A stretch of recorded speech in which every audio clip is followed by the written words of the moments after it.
나의 나 된 것은 다 하나님 은혜라.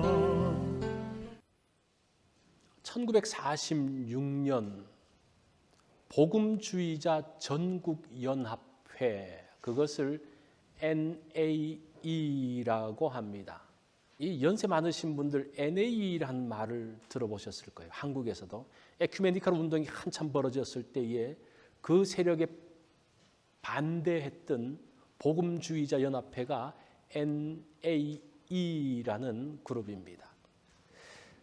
자, 그 당시 1946년 당시에 거기서 발간한 아티클에서 최근 5년 동안 하나님께 쓰임받는 가장 위대한 전도자가 누군가 그러면서 척 템플턴에 대한 이야기를 했습니다.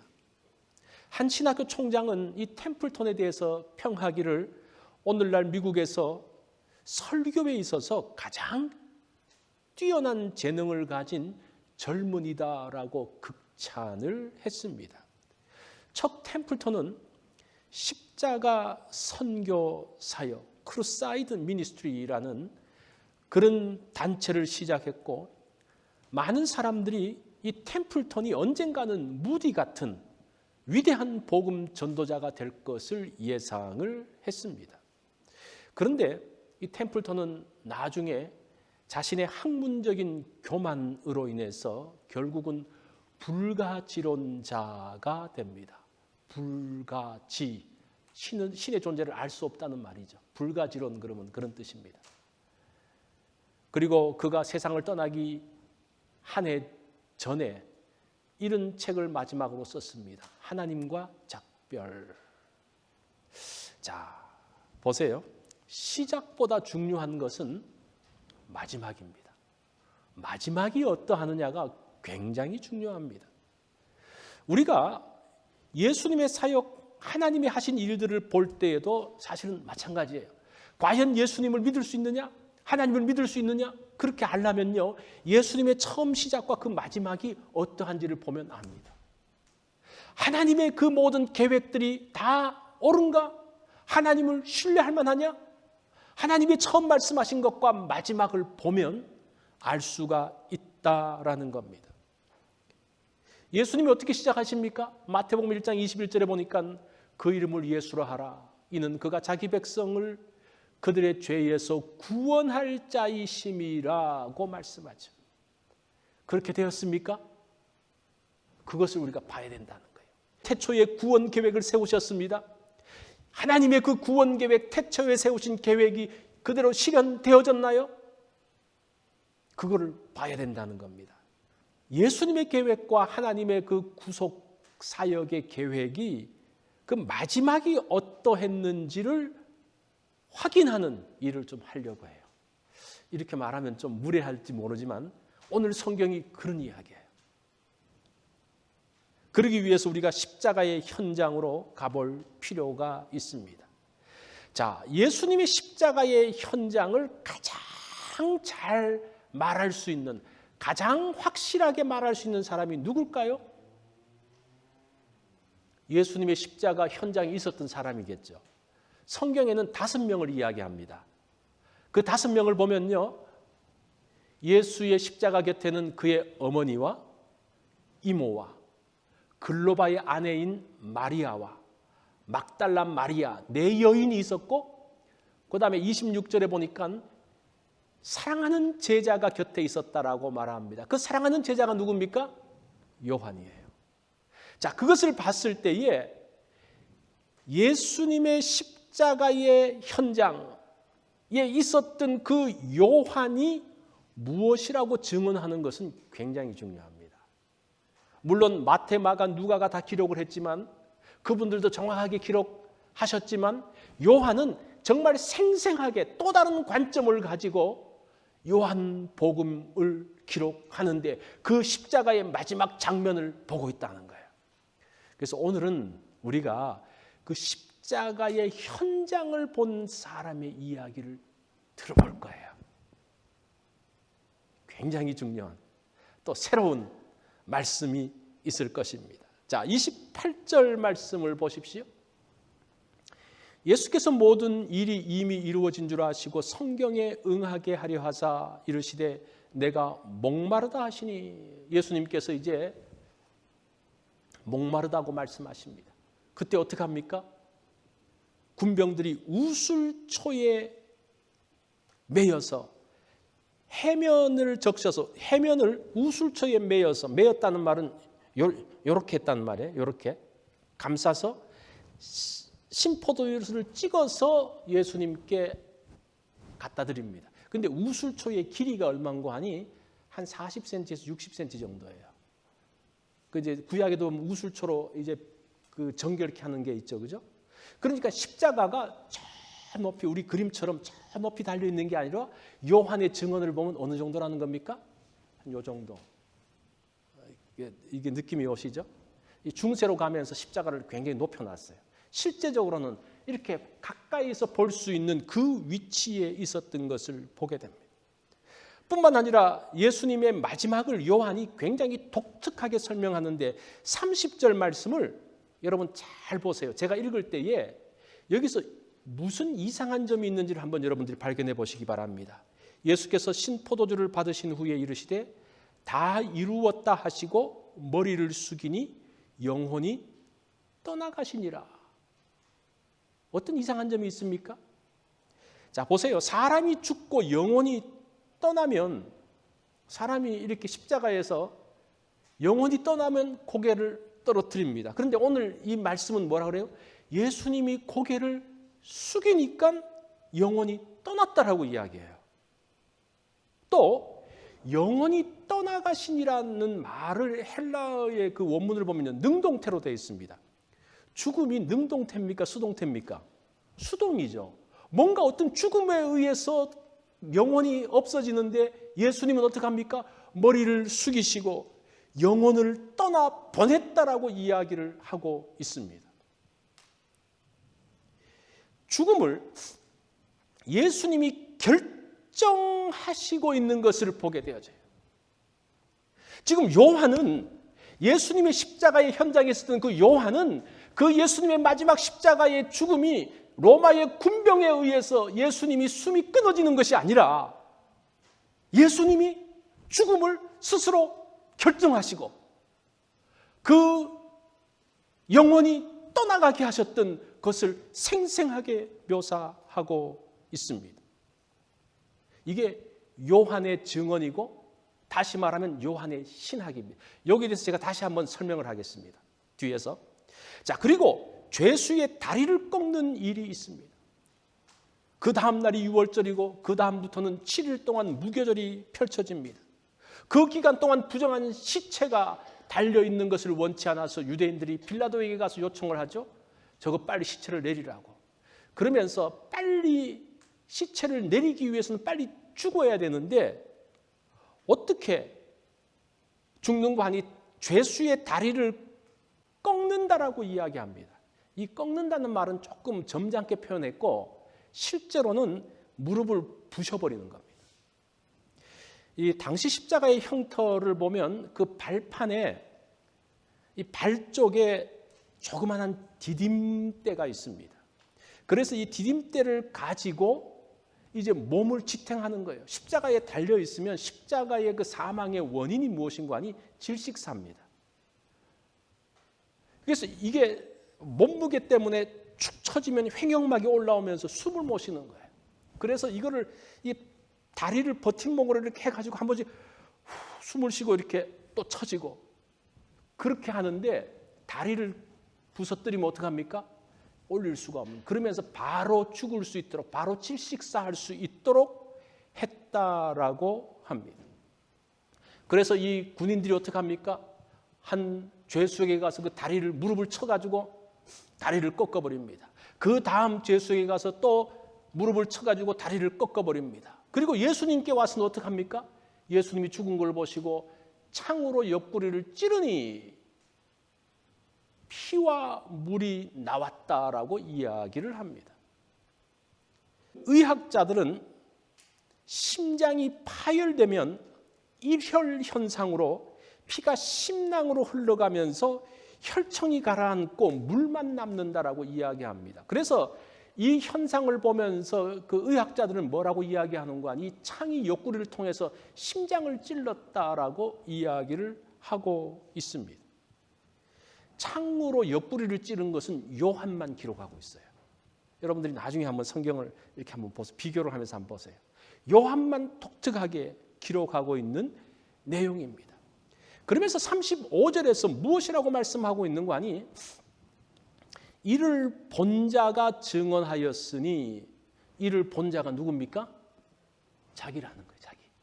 자기가 본 것을 증언하였으니 그 증언은 참이다라고 말씀합니다.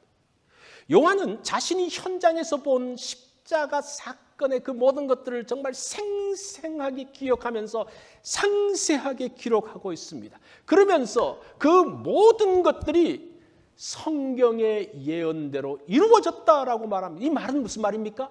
성경에서 기록한 하나님의 처음의 계획대로 그대로 이루어졌던 처음과 끝이 동일한 일이었다라고 말씀하고 있습니다. 이것이 십자가의 전부예요. 하나님이 계획하신 것 그대로 이루어진 것, 그게 십자가의 사건이고 요한이 증언하고 있는 겁니다. 자, 그러면 하나님이 계획하신 게 뭐냐는 겁니다.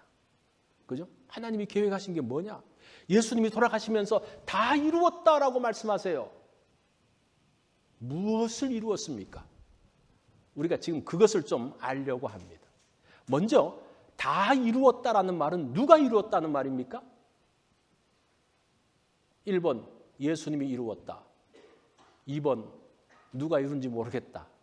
근데 영어 성경을 보면요, I am finished라고 말하지 않고 it is finished라고 이야기해요. 그러니까 예수님이 이루셨다는 말이 아니에요. 그가 무엇인가가 이루었는데, 사실은 그 헬라어를 보면요, 수동태로 되어 있어요. 이 수동태는 신적 수동태라 그래서 그가 다 이루셨다는 말입니다. 그가 누굽니까? 하나님이 이루셨다는 거예요. 하나님이 이루신 것이 뭡니까? 하나님의 구속계획, 예수님을 보내시고 예수님이 일하시고 예수님이 죽으시고 예수님이 부활하시고 예수님이 승천하신 모든 일, 이게 지금 이거를 다 예수님이 하셨다 그러면 부활은 예수님이 죽은 상태에서 뭘 하셨나? 이게 뭔가 이렇게 문제가 되죠.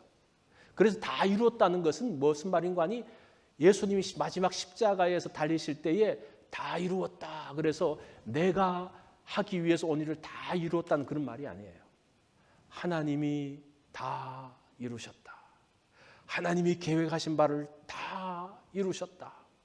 그런 말이라는 겁니다. 자, 그 다음에 머리를 숙이니. 자, 앞에 제가 말씀드렸던 것을 다시 한번 좀 자세하게 봅니다. 머리를 숙이니라는 이 단어를 보면, 누가복음 9장 58절에 보면 예수님께서 머리 둘 곳이 없다라고 말씀하시죠. 그죠? 머리 둘 곳이 없다, 머리를 눕힐 곳이 없다라는 단어하고 숙인다는 단어가 똑같아요. 그래서 머리를 숙이다라는 말을 머리를 두다로 해석을 하면서, 이것이 평소에 머리 둘 곳 없었던 예수님이 십자가에서 머리 둘 곳을 찾으셨다라는 관점에서 요한이 기록하고 있다는 겁니다. 이 해석은 초대 교부에 했던 오리겐이 했던 해석입니다. 그래서 요한이 바라본 십자가는 단순한 고통이 아니라 드디어 예수님께서 모든 사명을 마치시고 쉬시는 곳으로 십자가를 묘사하고 있습니다. 오늘 제가 이 십자가라는 의미를 일반적으로 생각하고 있는 의미가 아닌, 요한이 말하고 있는, 특별히 요한 신학에서 말하고 있는 내용이 무엇인지를 제가 좀 말씀드리려고 해요. 요즘은 십자가 그러면 너무 고통, 아픔 그런 쪽으로만 생각을 해요. 그렇게 하면 예수님의 죽음을 애도하는 쪽으로만 생각하면요, 그 십자가는 반쪽입니다. 반쪽. 훨씬 더 많은 게 있어요. 훨씬 더 많은 것을 놓치고 그냥 십자가 오면서 슬퍼하고 울고 그걸로 그냥 끝나버려요. 그게 아니라는 겁니다. 그건 절반밖에 안 된다는 거예요. 오늘 잘 한번 들어보십시오. 첫 번째는 예수님이 십자가에서 모든 사명이 완성되시고 드디어 쉬실 수 있는 것이 머리를 숙였다라는, 그것이 예수님이 주도적으로 하고 있는 내용이라는 겁니다. 그 다음에 머리를 숙이니 영혼이 떠나가시니라고 이야기합니다. 떠나간다는 단어가 수동태가 아니고 능동태라 그랬죠. 떠나간다는 이 단어는 넘겨주다, 내어놓다라는 말이에요. 그러니까 예수님께서 머리를 숙이시면서 자기의 영혼, 자기의 생명을 누구에게 넘겨주셨어요? 누구에게 넘겨주셨습니까? 요한은 요한복음 3장 15절에서 이렇게 이야기합니다. 그를 믿는 자마다 다 영생을 얻게 하려 하심이라. 예수님께서 그를 믿는 자에게 그의 영혼을, 그의 생명을 넘겨주고 있는 장면을 요한이 지금 기록하고 있습니다. 그래서 이 십자가 가운데서 뭐가 있다는 겁니까? 그 가운데서 영생이 있고 그 가운데서 생명이 있다는 거예요. 그런 의미에서 십자가는 생명이라는 것을 말씀하고 있습니다. 그 외에도 요한복음 3장 16절, 36절, 5장 24절, 6장 40절, 47절, 이거는 여러분들이 나중에 한번 집에 가서 한번 살펴보세요. 예수님께서 영혼이 떠나시면서 자기 영혼을 누구에게인가 넘겨주셨는데 어떤 사람인가에 대한 것들을 기록하고 있는 내용입니다. 이것이 십자가를 통해서 이루어진 것이라고 요한이 증언하고 있습니다. 자, 그러면서 다 이루었다라는 말은 어떤 의미인가? 첫 번째는 하나님의 뜻이 다 이루어졌다는 겁니다. 두 번째는 성경의 예언이 다 이루어졌다는 겁니다. 사실은 이 두 개는 똑같은 말이에요. 그런데 우리가 봤을 때는 하나님의 뜻이 이루어졌는지 안 이루어졌는지 모르잖아요. 알 수가 없잖아요. 뭐를 통해서 합니까? 성경의 예언이 성취됐는지 안 됐는지를 보고 다 이루어진지를 알잖아요.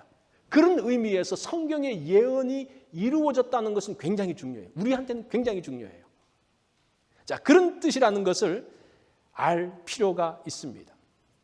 십자가는 단순한 죽음이 아닙니다. 요한은 십자가가 하나님의 구속 사역을 이룬 것이고 십자가를 통해서 구원이 어떻게 이루어졌는지를 요한복음을 통해서 기록하고 있습니다. 마태, 마가, 누가가 기록하고 있는 예수님의 십자가는 조금 또 관점이 달라요. 이 공간복음, 새 복음서에서는 예수님이 죽으실 때의 성전의 휘장이 찢어졌다라고 이야기를 하고 있습니다. 그것을 강조하고 있어요. 그러면서 하늘과 이 땅이 열리는, 하나님과 인간 사이에 열려지는 것을 마태, 마가, 누가는 강조하고 있습니다. 바울은 십자가를 통해서 사람과 사람 사이의 벽이 허물어지고 그 가운데서 하나 됐다는 것을 이야기하고 있습니다. 그래서 십자가로 인해서 인종의 벽이 넘어지고 유대인이나 헬라인이나 이방인이나 이 인종의 벽이 무너지고 남녀차별, 옛날에는 남녀차별이 엄청났잖아요. 남녀차별이 무너졌다고 그래요. 계급의 차별, 주인과 종의 차별이 무너진, 이건 정말 혁명적인 것 같은 역사시.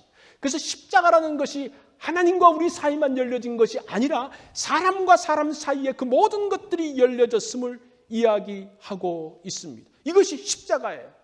십자가는 예수님의 죽음만 애도하는 게 아닙니다. 그것만 강조해서는 안 돼요. 예수님의 구원에 감사하고 그 감격을 누리는데 도대체 무엇이, 십자가에 무엇이 담겨져 있는지를 아는 게 중요하다는 겁니다. 여러분들은 느끼시는지 모르지만 우리 교회 예배는 십자가로 시작합니다. 우리가 모여서 먼저 하나님을 찬양하죠. 예배 시간 처음에 하나님을 찬양하죠. 하나님과 우리가 열리는 겁니다. 그 다음에 우리가 인사하잖아요.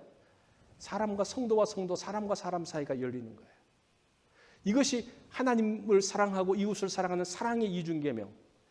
그래서 그 예배 순서에도 그 신학들이 담겨져 있는 것을 우리가 볼 필요가 있어요. 십자가는 수직과 수평을 이야기합니다. 수직이라는 것은 뭡니까? 하나님과 우리 사이가 하나로 열려지는 것을 이야기하죠. 수평이라는 것은 뭡니까? 사람과 사람 사이에 하나로 열려지는 것들을 이야기합니다. 그래서 우리가 예배를 시작할 때에 우리가 십자가로 시작한다. 슬퍼하면서 주님의 그것을 슬퍼하면서, 그게 아니라 십자가 신학이라는 것은 뭡니까? 우리 예배 가운데서 하나님과 내가 열려지는, 그리고 옆 사람을 보면서 사람과 사람 사이가 쫙 열려지는 그 십자가의 느낌, 여러분들이 이제 그런 마음으로 해보세요. 또 다른 느낌들이 있을 거예요. 이것이 십자가 신학이라는 겁니다. 자, 그러면서 요한이 십자가를 설명하고 난 다음에 이런 이야기를 해요. 요한만 독특하게 이야기하는 건데, 그 증언이 참이라, 35절.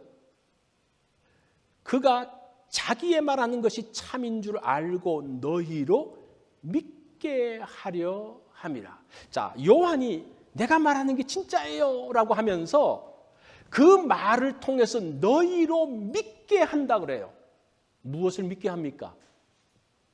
우리가 좀 이제 따질 필요가 있는데, 이것은 단순하게 사실을 전하고 믿으라는 말이 아니고 우리의 믿음의 근거가 어디에 있는지를 보여주는 거예요. 그 믿어야 될 것이 무엇인지 36절과 37절에 나오는 내용이에요. 우리 한글 성경은 이 36절과 37절이 그 35절과는 따로 노는 것처럼 보이는데, 헬라어 원문을 보면요, 가르라는 접속사가 있으면서 그 둘 사이에 연결이 된다는 것을 보여주고 있습니다. 자, 그 내용이 무엇인지를 한번 볼까요? 먼저 36절. 이 일이 일어난 것은, 이렇게 보니까 위하고 연결되는 것 같죠, 그죠? 이 일이 일어난 것은 그 뼈가 하나도 꺾이지 아니하리라 한 성경을 응하게 하려 함이라. 자, 첫 번째 믿어야 될 것이 무엇인가 하니 그 뼈가 하나도 꺾이지 않는다고 말씀하신 성경을 믿어야 한다라는 겁니다. 시편 34편 20절의 내용이에요. 그의 모든 뼈를 보호하시며 그 중에서 하나도 꺾이지 아니하도다. 22절. 여호와께서 그의 종들의 영혼을 속량하시나니 그에게 피하는 자는 다 벌을 받지 아니하리로다. 자, 뼈를 꺾지 않았다는 성경이 어떤 의미라는 겁니까? 하나님께서 우리를 보호하심으로 해서 뼈 하나도 상하지 않고, 하나님께 피하는 자들은 하나님께서 다 보호하신다는 그 말씀, 그것을 이루었다는 거예요. 십자가를 통해서 그것을 이루었다는 겁니다. 하나님께서는 당신의 백성들을 보호하십니다. 하나도 뼈가 꺾이지 않도록, 하나도 벌받지 않도록 하신다는 것. 물론 예수님께서 유월절의 어린 양을 뼈가 꺾이지 않는 것을 때문에 이제 그런 것도 이야기를 하지만, 요 36절에 나오는 내용은 시편 34편을 인용하는 내용이기 때문에 그 내용을 봐야 된다는 거예요. 주님의 십자가에 어떤 축복이 있습니까? 우리의 영혼을 속량하시고 우리를 지키시는 그 은혜가 십자가 가운데 담겨져 있다는 겁니다. 두 번째, 37절을 보면 또 다른 성경에 그들이 그 찌른 자를 보리라 하였느니라. 이거는 스가랴 12장 10절을 인용하는 겁니다. 그 내용을 보면 내가 다윗의 집과, 잘 보세요, 예루살렘 주민에게 은총과 간구하는 심령을 부어주리니 그들이 그 찌른 바 그를 바라보고 그를 위하여 애통하기를, 독자를 위하여 애통하듯 하며 그를 위하여 통곡하기를 장자를 위하여 통곡하듯 하리라. 자, 지금 이 스가랴서에서는 보세요, 그 찌른 자가 로마 군병인데 스가랴서에서는 누가 찔렀다 그래요? 그들이 찔렀다 그래요. 너희가 찔렀다 그래요. 이해가 되세요? 너희가 찔렀다. 그러면서 너희가 찌른 것을 보면서 애통할 것에 대한 이야기를, 애통하고 회개할 것에 대한 이야기를 하는 거예요. 십자가라는 것이 뭡니까? 하나님의 보호하심 뿐만 아니라 그 십자가 가운데서 너희 죄를 보면서 애통하며 아파하며 주님께 나아갈 것에 대한 이야기를 하고 있습니다. 그러면서 스가랴 13장 1절에 보면 그 뒤로 가면 이런 말씀을 해요. 그날에 죄와 더러움을 씻는 셈이 다윗의 족속과 예루살렘 주민을 위하여 열리리리. 그날에 죄와 더러움을 씻는 샘이 열려서 예수 그리스도 보혈의 샘이 열린다라고 이야기합니다. 그로 인한 죄사함과 구원이 있을 것에 대한 이야기를 합니다. 그것을 믿으라는 거예요. 이게 지금 요한이 말하고 있는 십자가에 대한, 십자가를 보면서 믿어야 될 것을 말씀을 하고 있습니다. 우리가 십자가라고 했을 때에 여기까지 알아야 돼요. 여기까지 알지 못하고 그냥 주님의 십자가 고통스럽고 얼마나 힘드셨고 얼마나 아프셨고 그것만 하면 내가 주님 동정하고 끝나는 거예요. 여기에 있는 십자가 신학을 볼 때에 뭡니까? 예수 믿는 자는 하나님께서 버리지 않고 지키신다. 뼈 하나도 꺾지 않으야 하실 것이라는 약속이 십자가 가운데 담겨져 있는 것을 보게 됩니다. 이게 지금 요한이 증언하고 있는 십자가에 대한 내용이에요.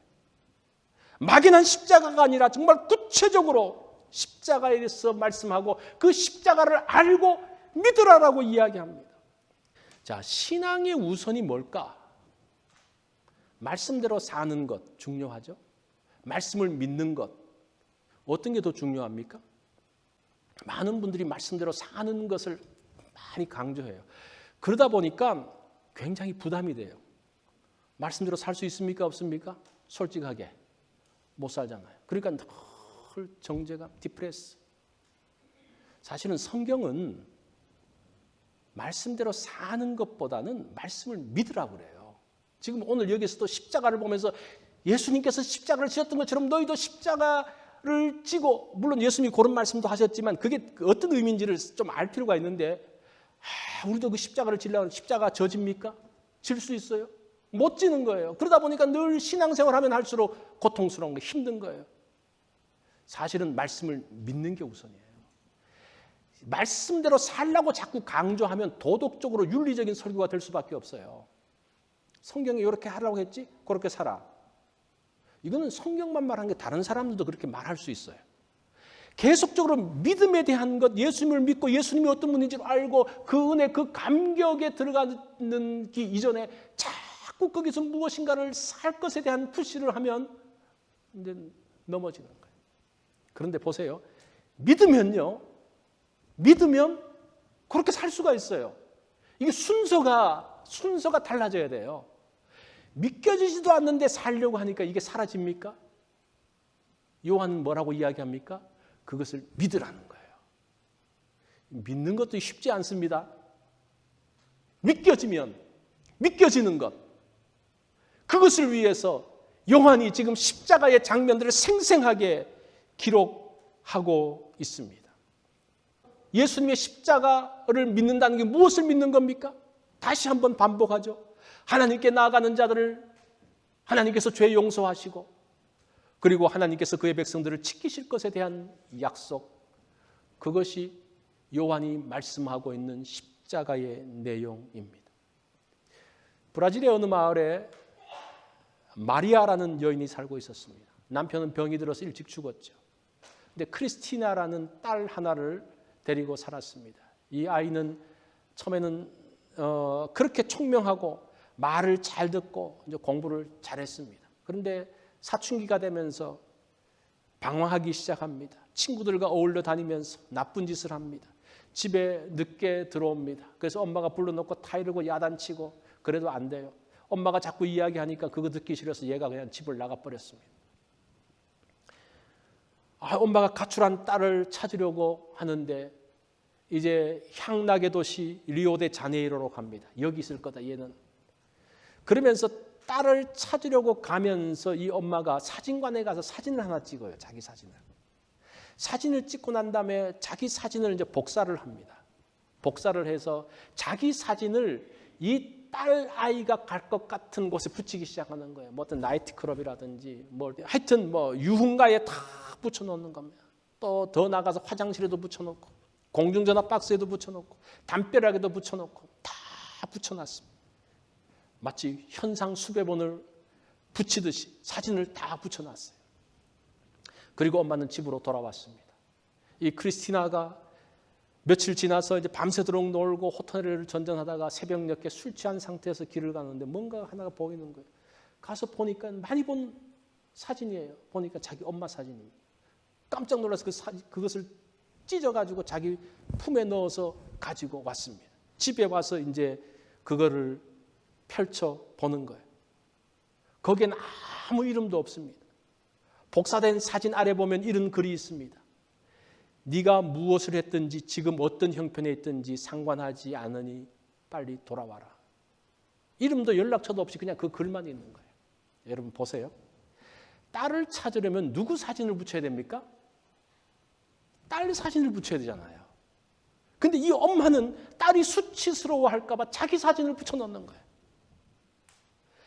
우범 지역에 자신의 얼굴이 수치스럽게 붙어져 있습니다. 다른 사람은 알 필요가 없어요. 몰라도 괜찮아요. 누구만 알면 됩니까? 자기 딸만 알면 되는 거예요. 그래서 자기의 얼굴을 거기에 붙였습니다. 다른 사람은 몰라봐도 내 딸은 알아볼 거야. 딸을 책망하는 말이 아닌 사랑한다는 표현을 했습니다. 그렇게 딸을 찾았습니다. 이게 십자가의 모습이에요. 십자가의 사실은 누가 달려야 됩니까? 죄인들이 달려야 되는 거예요. 우리가 달려야 되는 거예요. 그런데 누가 달려 있습니까 지금? 예수님이 달려 계신 거예요. 우리를 죄인들을 잡아서 십자가에 다는 것이 아니라 예수님 자신이 십자가에 달려 있습니다. 이것이 십자가의 사랑인 것을 보게 됩니다. 이런 사랑이 우리를 죄에서 건진 거예요. 우리에게 생명의 길로 인도하셨습니다. 십자가가 뭡니까? 주님의 전적인 사랑입니다. 나의 나 된 것은 다 하나님 은혜라.